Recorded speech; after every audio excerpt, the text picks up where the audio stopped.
अस्सलामुअलैकुम, welcome to मेरी कहानी। दोस्तों, आज हम बात करेंगे पाकिस्तान की मशहूर बंदरगाह ग्वादर के बारे में।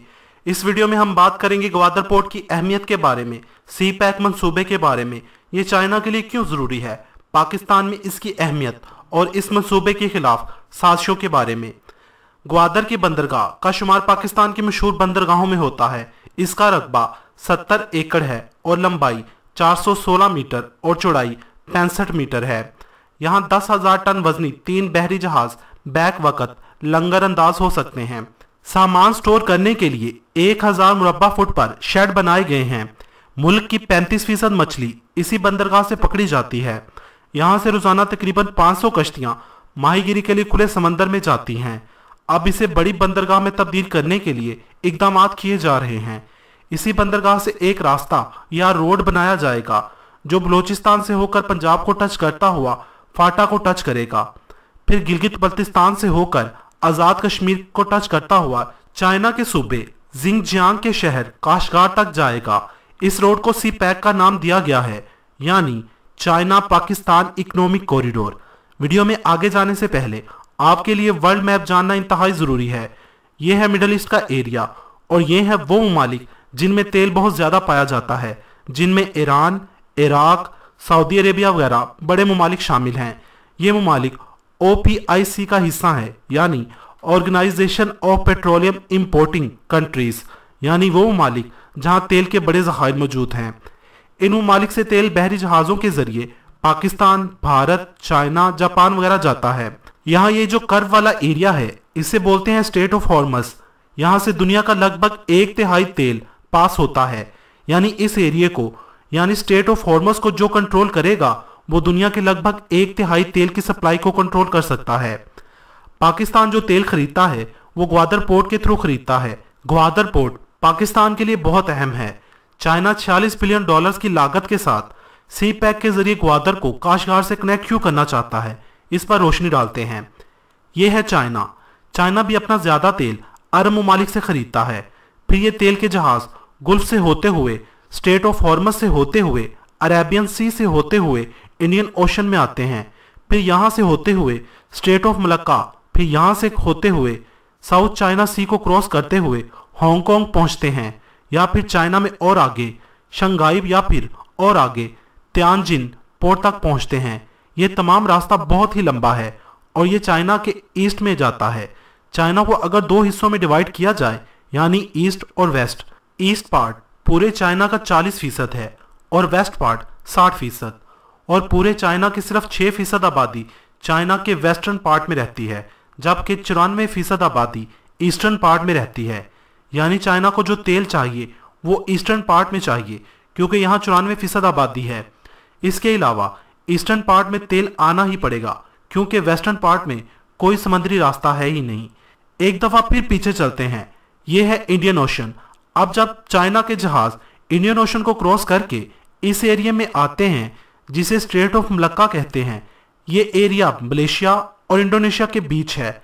इसको क्रॉस करके जब जहाज साउथ चाइना सी में आते हैं तो इसके अलावा चाइना के पास कोई और रूट है ही नहीं, और साउथ चाइना सी में बहुत ज़्यादा प्रॉब्लम्स चल रही हैं, क्योंकि साउथ चाइना सी पर China, Vietnam, Indonesia, Malaysia, Philippine और ताइवान वगैरह अपना हक जताते हैं। हर कंट्री चाहती है कि इस पर उसका कब्जा हो, क्योंकि नंबर 1 ये मेजर ट्रेड रूट है, और नंबर 2 साउथ चाइना सी मादनियात का गढ़ है और कोई भी कंट्री इसे अपने हाथ से जाने नहीं देना चाहती। जबकि चाइना ने साफ अल्फाज में कह दिया है कि साउथ चाइना सी का 9 डैश लाइन वाला तमाम एरिया चाइना का है, और ये हैं वो 9 डैश लाइन। जबकि साउथ चाइना सी के साहिलों पर आबाद तमाम ममालिक इस बात को तस्लीम नहीं करते। अल मुख्तसर साउथ चाइना सी में मौजूद जजीरों पर ये तमाम ममालिक अपनी नेवी और फौज को तैनात कर रहे हैं और यहाँ कंस्ट्रक्शन का काम भी जारी है। जबकि अमेरिका चाइना को दबाने के लिए वियतनाम, फिलिपाइन, जापान और भारत जैसे ममालिक जो चाइना के दुश्मन हैं, इन्हें टेक्नोलॉजी और मिलिट्री हार्डवेयर फ्राहम कर रहा है, जिनसे ये ममालिक अपनी फौजी कुव्वत बढ़ा सकें। ये चाइना के लिए बहुत परेशान कुन बात है और जल्द ही बहुत बड़ी जंग की तरफ इशारा है। इसके अलावा चाइना का एक और मकसद है जो चाइना साउथ चाइना सी को हाथ से नहीं जाने देना चाहता, क्योंकि ये जापान का मेजर ट्रेड रूट है जो चाइना भी चाहता है और जापान भी। जापान और चाइना की दुश्मनी तो सबके सामने है। ये दोनों ममालिक एक दूसरे को एक आंख नहीं भाते। अगर चाइना साउथ चाइना सी को कंट्रोल करता है तो जापान की मिडल ईस्ट और एशिया के दूसरे अहम ममालिक से सप्लाई काट सकता है। चाइना सी पैक के जरिए अपना ट्रेड का रास्ता मिडल ईस्ट से बरकरार रखकर तमाम दुश्मन ममालिक को मुंह तोड़ जवाब दे सकता है। फिर सी पैक के जरिए चाइना मिडल ईस्ट और दूसरे एशियन ममालिक से बहुत ही कम रास्ते से तजारत कर सकता है और फिर अपने मुल्क में आबादी की ज्यादती भी आराम से खत्म कर पाएगा, क्योंकि काश्गार वेस्टर्न पार्ट में है। जब यहाँ तजारत बढ़ेगी तो आबादी ईस्ट पार्ट से वेस्ट पार्ट का रुख करेगी। फिर चाइना ग्वादर पोर्ट के जरिए अपने तमाम दुश्मन ममालिक का ट्रेड रूट कंट्रोल कर पाएगा। पाकिस्तान में सी पैक से मुल्क में खुशहाली आएगी। पाकिस्तान चाइना के अलावा रशिया का भी ट्रेड रूट बनेगा, क्योंकि रशिया भी सी पैक का हिस्सा है। रशिया चाइना के सूबे जिनजियांग से रास्ता लेकर सी पैक से जुड़ेगा और गर्म पानियों तक रशिया की रसाई भी मुमकिन हो जाएगी, जो कि रशिया के लिए बहुत फायदेमंद है।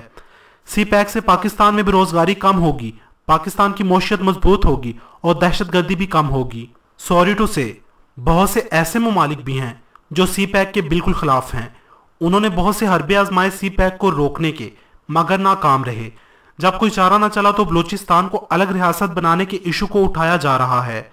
इन ममालिक की नज़र में पाकिस्तान के सूबे बलूचिस्तान में बलोची भाइयों पर बहुत जुल्म ढाए जा रहे हैं। वैसे हैरत की बात है, हम पाकिस्तान में रहकर इससे बिल्कुल बेखबर हैं, या फिर हमारा मीडिया सो गया है। ये कैसे जुल्म है जो इन जेलस ममालिक ही को नजर आ रहे हैं, हमें नहीं। वैसे मेरा उन ममालिक से सवाल है जो बलूचिस्तान के इशू को बैनुल अक़वामी सतह पर उठा रहे हैं कि उन्हें बलूचिस्तान में झूठे जुल्म तो नजर आ रहे हैं, मगर कश्मीर और बर्मा के लोग नजर नहीं आ रहे। ऐसा क्यों? खैर, इंशाल्लाह सी पैक अपनी मंजिल की तरफ रवां दवां है। पाकिस्तान तरक्की करेगा, बलोची तरक्की करेंगे और इस तरक्की को कोई झूठा प्रोपगंडा नहीं रोक सकता। अगर आपको ये वीडियो पसंद आई हो तो लाइक और शेयर करना मत भूलिएगा। कमेंट्स बॉक्स में मुझे अपनी कीमती राय से ज़रूर आगाह कीजिएगा। मज़ीद वीडियोज़ के लिए मेरा चैनल मेरी कहानी सब्सक्राइब कीजिए। वीडियो देखने का शुक्रिया।